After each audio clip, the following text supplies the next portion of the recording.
In today's video, I'm going to show you how to enable or disable the QUIC protocol in Google Chrome, step by step.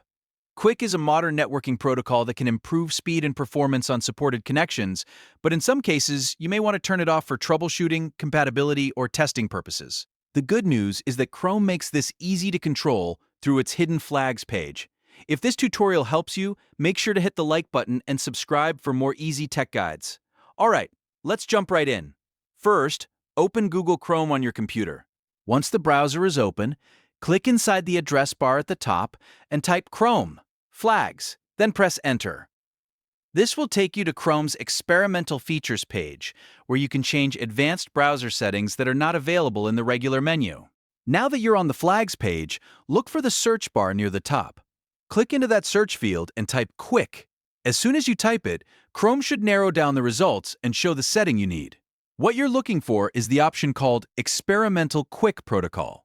This is the flag that controls whether Chrome uses QUIC or not. To change it, click the drop-down menu next to that flag. If you want Chrome to use QUIC for supported connections, select Enabled. If you want to turn QUIC off completely, choose Disabled. When disabled, Chrome will fall back to standard TCP and TLS connections instead. After you make your choice, the change will not take effect immediately. At the bottom right corner of the page, Chrome will show a blue Relaunch button.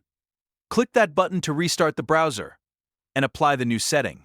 Chrome may close and reopen automatically, and once it comes back, your QUIC setting will be active. If you ever want to change it again, just return to Chrome Flags, search for QUIC, and switch the drop-down to the other option. That means you can easily test both modes whenever you need to. And that's all there is to it. You now know how to enable or disable the QUIC protocol in Google Chrome in just a few seconds. If this video saved you time, please give it a like, subscribe for more Chrome tutorials, and comment below if you want to see more browser tips and fixes. Thanks for watching, and I'll see you in the next one.